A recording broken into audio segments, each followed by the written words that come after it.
Asyhadu an la ilaha illallah wahdahu la syarika lahu wa asyhadu anna Muhammad abduhu wa rasuluh. Amma ba'du, fa'uz billahi minasyaitonir rajim. Bismillahirrahmanirrahim. Assalamualaikum warahmatullahi wabarakatuh. Pembentangan hari ini adalah untuk memotivasikan umat Islam untuk berjihad demi kebangkitan dan kemenangan Islam. Oleh itu, tajuk yang saya akan sampaikan sebenarnya adalah berjudul Jihad Kebangkitan Islam.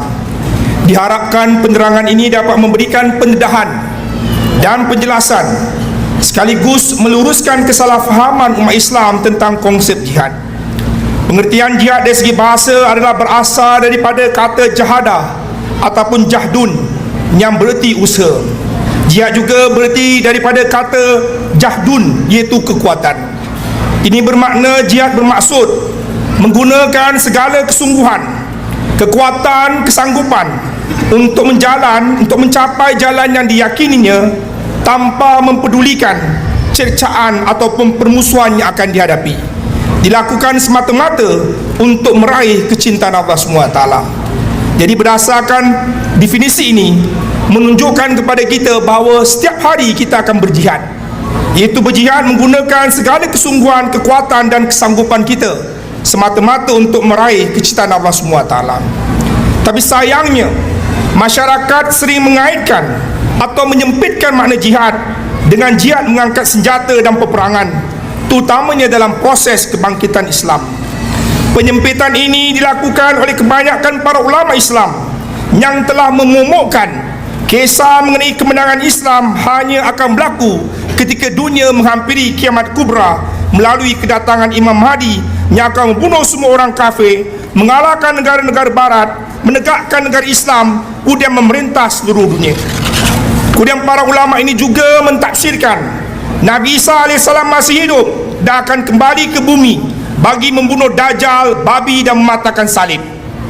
Jelaslah sebenarnya hadis-hadis di atas adalah benar, tapi sayangnya para ulama lebih cenderung mentafsirkan secara fizikal, bukan secara spiritual dan kerohanian. Kekeliruan inilah yang menyebabkan apabila Hazrat Mirza Ghulam Ahmad AS mendakwakan diri sebagai Imam Mahdi dan Nabi Isa yang kedua, kira-kira 125 tahun yang lalu, beliau diejek, dimaki dan difitnah. Semua ini ialah kerana umat Islam lebih percaya kepada cerita-cerita yang bersifat fantasi para ulama daripada cerita yang bersifat realiti yang ada di depan mata mereka. Tanpa disedari, jika penafsiran ini mau terus diguna pakai, ini bermakna umat Islam akan terus berpecah, terus berbunuhan, berperang dan dibuli oleh kuasa-kuasa Dajjal sehinggalah di hujung dunia, di hujung nyawanya. Apakah ini nasihat agama Islam? Agamanya datang daripada Allah SWT? Apakah logik Allah SWT yang maha pengasih dan maha penyayang akan turunkan utusannya, iaitu Imam Mahdi, untuk melakukan keganasan dan pertumpahan darah demi memenangkan Islam? Takbir! Takbir! Ya Malaysia! Ya Malaysia! Kita ulama mati! Kita ulama mati! Takbir! Dan lebih berbahaya ialah penafsiran para ulama yang menggambarkan Imam Mahdi lebih hebat daripada Nabi Muhammad SAW kerana mampu mengislamkan dan memerintah seluruh dunia dalam masa yang singkat. Kekecelaruan inilah yang menyebabkan Allah SWT turunkan Imam Mahdi melalui wujud Hazrat Mirza Ghulam Ahmad untuk membersihkan, meluruskan dan memberikan penyerahan mengenai wujud Allah SWT dan ajaran Islam yang sebenarnya.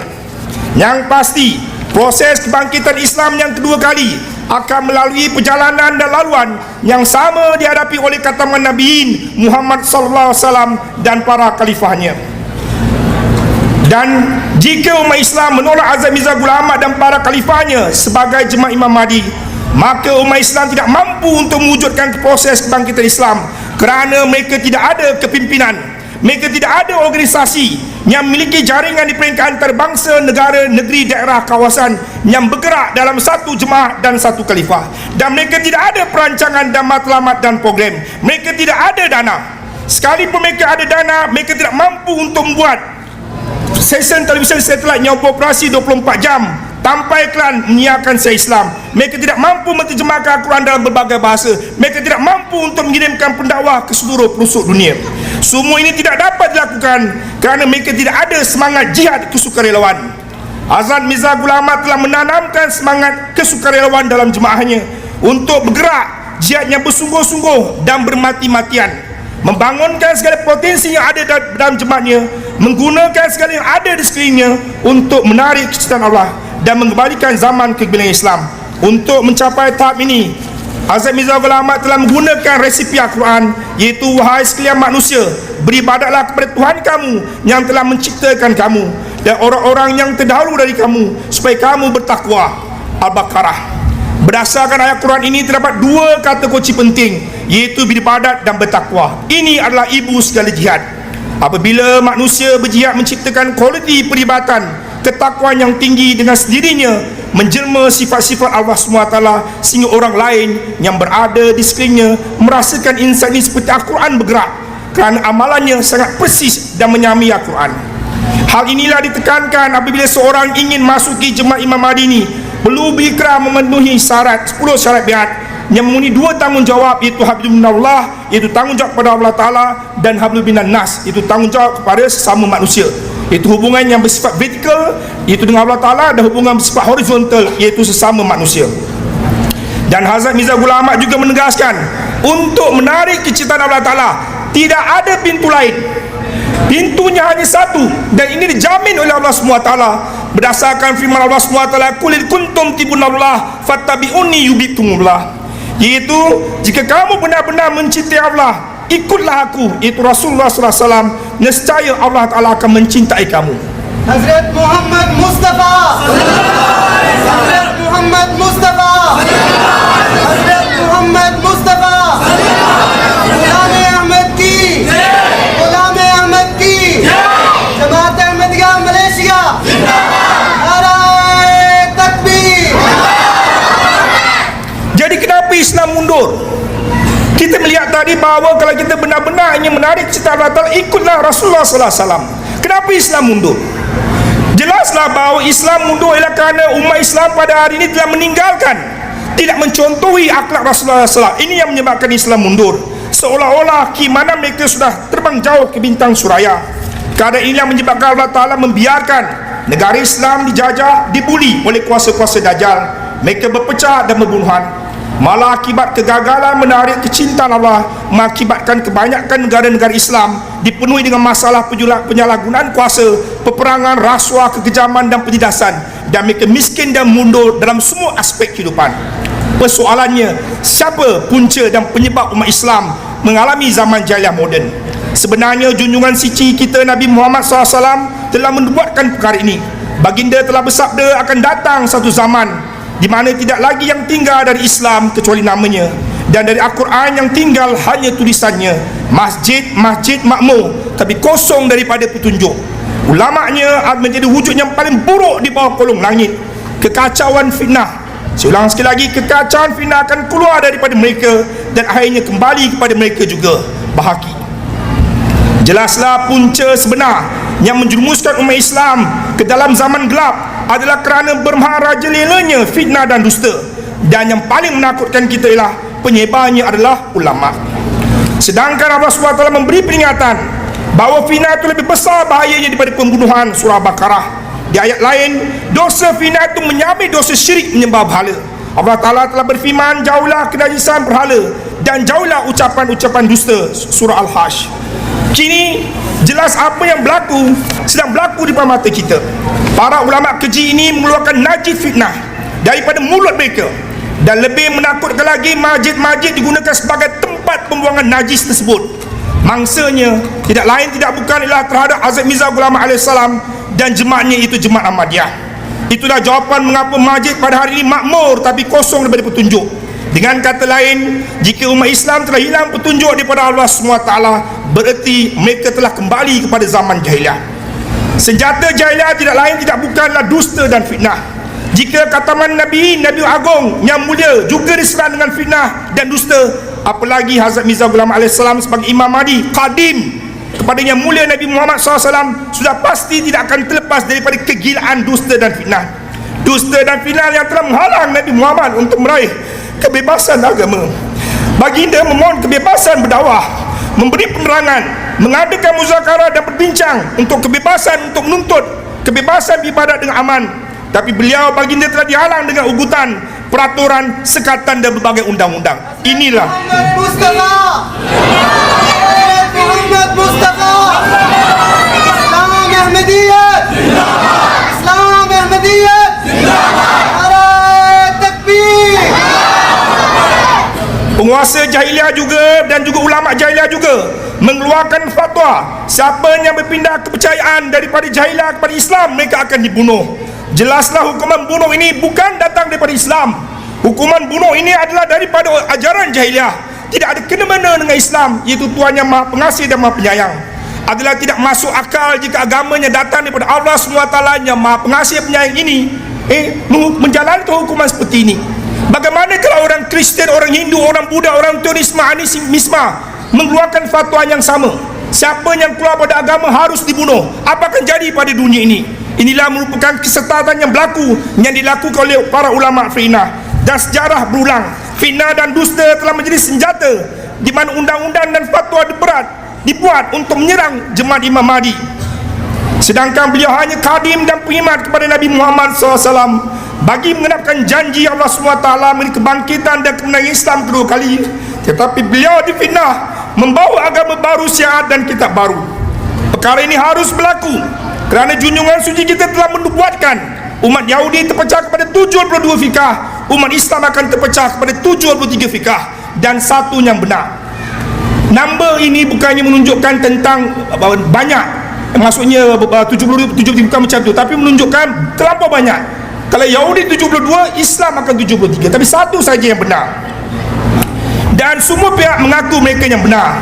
Berdasarkan hadis Nabi ini memperlihatkan kepada kita 72 fikah akan bergabung menentang yang satu. Nubuatan Rasulullah SAW yang beribu tahun sempurna pada tahun 1974 apabila para ulama Islam yang berbeza mazhab sepakat untuk mengkafirkan satu kelompok, iaitu Jemaah Ahmadiyah yang didirikan oleh Hazrat Mirza Ghulam Ahmad AS. Alasannya, Jemaah Ahmadiyah itu memiliki kalimah yang berbeza, tidak menabikan Nabi Muhammad, tidak solat, kiblat dan naik haji ke kajian, memiliki Al-Quran yang berbeza, menghilangkan dan mengubah ke Al-Quran. Marah para ulama juga memfitnah Hazrat Mirza Ghulam Ahmad menafikan jihad. Mereka memperolok-olokkan pendakwa Hazrat Mirza Ghulam Ahmad sebagai Nabi Isa. Dan Hazrat Mirza Ghulam Ahmad telah menerangkan bahawa Nabi Isa yang kedua yang dijanjikan oleh Nabi Muhammad adalah bahasa kiasan, merujuk kepada seorang utusan Allah yang akan dibangkitkan dalam umat Nabi Muhammad untuk merealisasikan proses kebangkitan Islam. Buktinya proses kebangkitan Islam seringkali dikaitkan dengan kedatangan Isa ibn Maryam yang dijanjikan secara khas, secara spesifik, di mana Rasulullah SAW telah bersabda, demi jiwaku di tangannya, sesungguh Isa ibn Maryam akan turun di antara kalian, menjadi hakim yang adil. Dia akan memecahkan salib, membunuh babi, menghabisi peperangan dan melimpahkan harta. Dan tidak ada seorang pun yang mau menerimanya. Satu sujud akan lebih baik daripada dunia seisinya. Persoalannya tuan-tuan, mengapa Allah SWT harus mengutuskan utusannya yang menyamai Isa ibn Maryam dalam umat Nabi Muhammad? Allah SWT dalam Al-Quran sering mengutus utusannya apabila hambanya mula menjauh daripadanya dan melakukan kemungkaran. Jadi kenapa hakim yang adil? Kalau kita lihat, kerana dunia ini sudah ada, tidak ada keadilan lagi, keadilan sudah mati. Mengapa memecahkan salib? Inilah pelambangan bagaimana manusia sudah semakin syirik kepada Allah SWT. Kenapa membunuh babi? Manusia sekarang semakin hidup bergelombangan najis dosa. Kenapa harus menghabisi peperangan? Sebab dunia ini selalu berperang. Allah Ta'ala ingin wujudkan keamanan di dunia ini. Dan mengapa melimpahkan harta? Di sini bukannya harta dunia, tapi harta akhirat. Harta ini yang sedang diberikan oleh Jemaah Ahmadiyah, tapi banyak orang menolaknya, banyak orang memfitnah mereka. Untuk mencapai matlamat di atas, Allah SWT telah mengutus Hazrat Ahmad sebagai Isa ibn Maryam dalam umat Nabi Muhammad untuk menangkan Islam. Buktinya tentang hakim yang adil, saya akan buktikan apa yang jemaat buat ataupun jemaat Imam Mahdi lakukan. Prinsip keadilan telah lama mati. Buktinya negara-negara Islam berperang sesama sendiri, manakala negara-negara kuasa raksasa besar barat berteriak mengenai justice, tetapi mereka amalkan sikap double standard dan sering melakukan kezaliman. Sedangkan dalam Islam prinsip keadilan sangat dijunjung tinggi. Wahai orang beriman, adalah kamu semua sentiasa menjadi orang-orang yang menegakkan keadilan, kerana Allah lagi menerangkan kebenaran. Janganlah sekali-sekali kebencian kamu terhadap satu kaum mendorong kamu untuk tidak melakukan keadilan. Ae takbir. Ae takbir. Salam mati. Salam mati. Ya Darul Aman. Ya Darul Aman. Salam Malaysia. Ae takbir. Perjuangan menegakkan keadilan diteruskan oleh Khalifah kelima Jemaah Ahmadiyah Tuan Hazrat Mirza Masrur Ahmad Tuan bin Nasir Aziz. Setiap kali Khalifah Jemaah Ahmadiyah memberikan ucap pertama di parlimen, di seminar-seminar keamanan, seringkali yang ditekankanlah konsep absolute justice ataupun keadilan mutlak sebagai ramuan utama untuk wujudkan keamanan dan kemakmuran dunia. Tanpa keadilan, janganlah kita mimpi untuk menikmati kedamaian. Alhamdulillah, oleh kerana prinsip orang Ahmadi inilah yang telah menyebabkan masyarakat lebih mengenali Islam melalui Ahmadiyah, sehingga mereka mengatakan Ahmadiyah adalah Islam dan Islam itu adalah Ahmadiyah. Tuan-tuan dan puan-puan, kalau kita melihat pada hari ini kelompok Islam yang lain gagal memperlihatkan ajaran Islam yang sebenar. Mereka cakap lain tapi buat lain. Berbalik kepada ajaran Nabi Muhammad SAW telah dipraktikkan kembali oleh Hazrat Ahmad, sehingga jemaahnya terselah sebagai hakim yang adil kerana mengamalkan prinsip ensuring justice for all. Keadilan tidak akan dapat ditegakkan kalau dusta dan fitnah bermerajalela. Oleh kerana itu, dalam syariat kedua, setiap Ahmadi Muslim harus berjihad memerangi dan mematikan amalan dusta. Jihad mematahkan salib. Dalam mematahkan salib, Jemaah Ahmadiyah berjihad dengan Al-Quran, iaitu menggunakan Al-Quran, mencetak Al-Quran, menterjemahkan Al-Quran ke dalam berbagai bahasa untuk memperlihatkan Islam sebagai puncak agama kepada manusia, membuktikan agama-agama lain telah banyak cabut tangan manusia, terutamanya agama Kristian yang mempercayai Nabi Isa atau Yesus sebagai anak Tuhan. Perterjemahan ke dalam berbagai bahasa membolehkan bangsa-bangsa dunia dapat menikmati keindahan Al-Quran. Ramai orang Kristian di Afrika, Eropah, Amerika Latin serta Kepulauan Lautan Hindi dan Pasifik telah meninggalkan agama Kristian dan memeluk agama Islam melalui Ahmadiyah. Inilah jihad Ahmadiyah. Ironiknya, Ahmadiyah dituduh menghilang dan mengubah Al-Quran. Ini film yang sangat jijik dan kotor, memperlihatkan betapa kotor dan jijiknya orang yang mereka-reka dan mengada-ngadakan fitnah ini. Mereka lah yang sebenarnya menghilangkan dan mengubah ayat Quran, bukannya Jemaah Ahmadiyah. Kerana Jemaah Ahmadiyah tidak pernah mengubah satu baris atau satu titik pun di dalam Quran terbitan Jemaah Ahmadiyah sehinggalah hari kiamat. Jemaah Ahmadiyah berjihad sesuai dengan perintah Quran. Berhujalah dengan hujah-hujah Quran menghadapi mereka dengan perjuangan yang besar dan bersungguh-sungguh. Surah Furqan ayat 52. Fitnah yang mendakwa pendiri Jemaah Ahmadiyah menghapuskan jihad sangatlah bertentangan dengan tujuan kedatangan beliau dan bertentangan dengan kehidupan beliau yang penuh dengan jihad perjuangan, yang mana seluruh hidup beliau dikerahkan demi membela Islam, demi pentadbir Islam.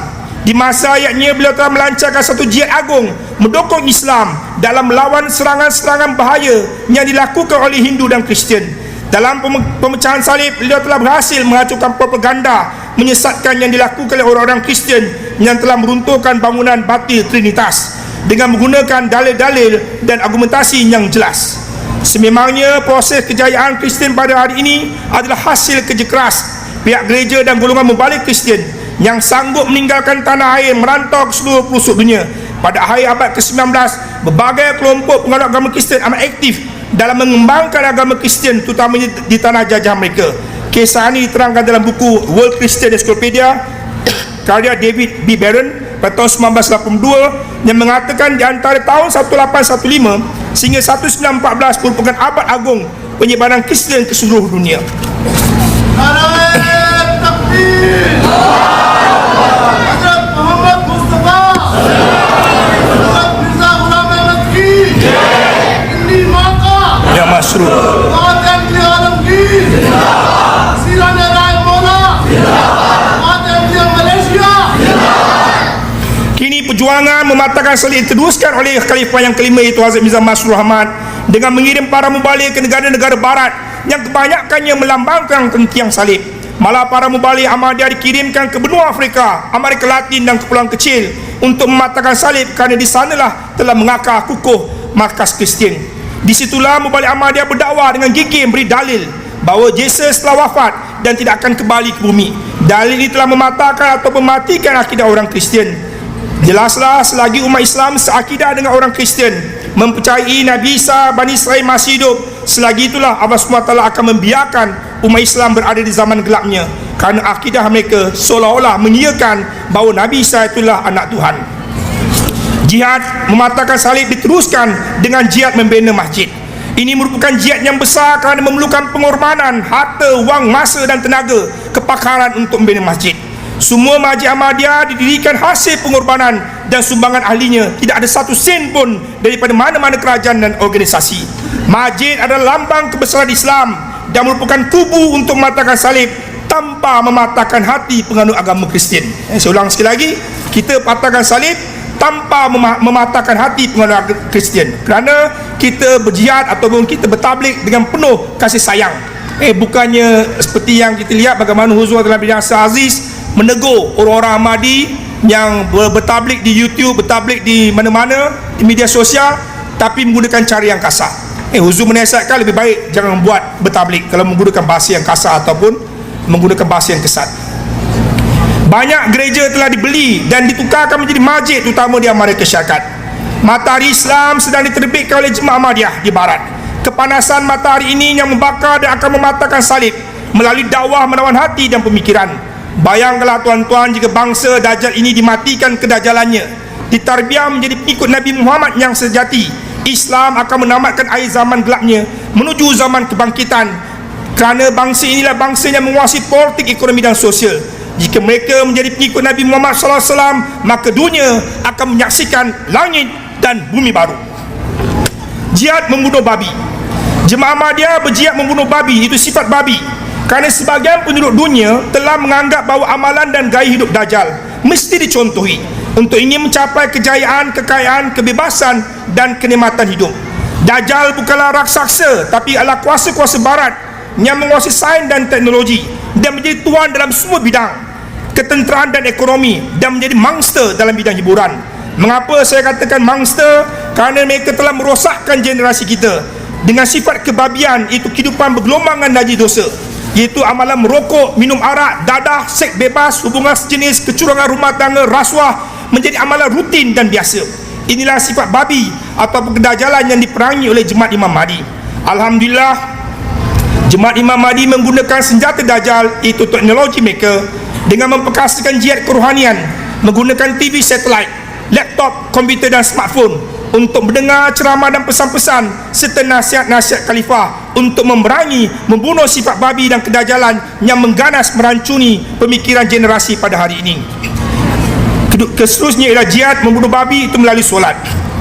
Jihad yang mampu membunuh sifat babi ialah memerangi segala dosa, kemungkaran, najis, kemungkaran dosa, ialah jihad mendirikan solat.